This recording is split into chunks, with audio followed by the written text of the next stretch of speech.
आप देख रहे हैं पूर्वांचल यूपी लाइव। बहादुर निषाद एडवोकेट जिंदाबाद, मनोहर जेपी सिंह निषाद एडवोकेट जिंदाबाद, मनोहर जेपी सिंह निषाद एडवोकेट जिंदाबाद, भारतीय एकलव्य पार्टी जिंदाबाद, जिंदाबाद, भारतीय एकलव्य पार्टी जिंदाबाद, जिंदाबाद।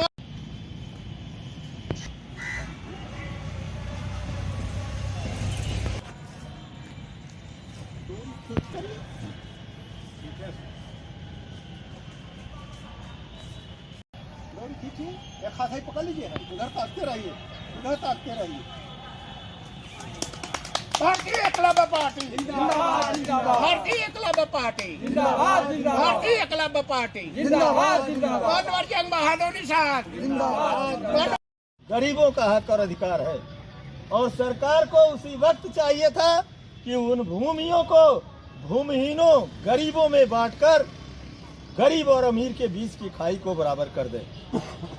मगर साथियों, आज तक जितनी भी सरकारें आई हैं सिर्फ माफियाओं का सिर्फ काम किया है। आज तक उन भूमियों को गरीबों में आवंटित नहीं किया, भूमिहीनों में आवंटित नहीं किया। आज भी उन भूमियों पर माफियाओं का कब्जा बना हुआ है। लेकिन साथियों, छुआछूत का भेदभाव नहीं माना जाता। ऐसे समाज को समता मूलक समाज कहते हैं। गरीबों मजलूमों के साथ आज तक खिलवाड़ होता आ रहा है। जितनी भी सरकारें आई सभी इनको हक और अधिकार दिलाने के बजाय इनके हक और अधिकार का शोषण किया है। साथियों, सन 1950 में जमींदारी विनाश अधिनियम लागू हुआ है, जिसमें जमींदारी विनाश अधिनियम की धारा 154 के अनुसार यह व्यवस्था बनाई गई है कि 12.5 एकड़ भूमि से कोई ज्यादा नहीं रख सकता है। अगर किसी के पास 12.5 एकड़ भूमि से ज्यादा है तो वह भूमि सीलिंग की है, सरकारी भूमि है, उस पर सिर्फ गरीबों का हक और अधिकार है। सिर्फ माफियाओं का सिर्फ काम किया है। पार्टी का स्थापना दिवस है, तो क्या कार्यक्रम आयोजित किया?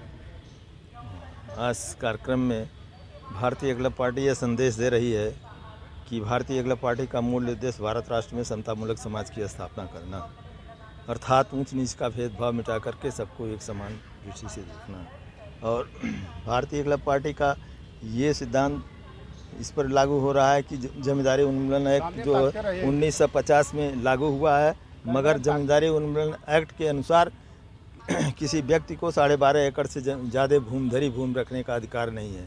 लेकिन आज भी ये भूमियाँ माफियाओं के कब्जे में है, वह गरीबों में आवंटित नहीं की गई। भारतीय एकलव्य पार्टी सत्ते में आने पर इन सारी की सारी भूमियों को माफियाओं से छीन करके गरीबों में बांट करके गरीब और अमीर के बीच की खाई को बराबर करेगी। और ये व्यवस्था कि आज देश में दोहरी शिक्षा प्रणाली लागू है, जिसका फ़ायदा अमीर सिर्फ उठा रहा है, गरीबों के बच्चे पढ़ने नहीं पा रहे हैं। तो भारतीय एकलव्य पार्टी सत्ते में आने पर इस दोहरी शिक्षा प्रणाली को समाप्त करके एकल शिक्षा प्रणाली लागू करेगी, जिसमें गरीबों के बच्चे भी पढ़ लिख करके अच्छे अच्छे पोस्ट पर रहें। और दूसरी बात, आज शासन और प्रशासन अनियमित रूप से कार्य करने से आज जो है गरीबों का शोषण हो रहा है, गरीबों का शोषण हो रहा है। अनियमित ढंग से काम करने पर गरीबों का शोषण हो रहा है, जिससे आम जनता में खलबली मची हुई है। इतना ही नहीं साथियों,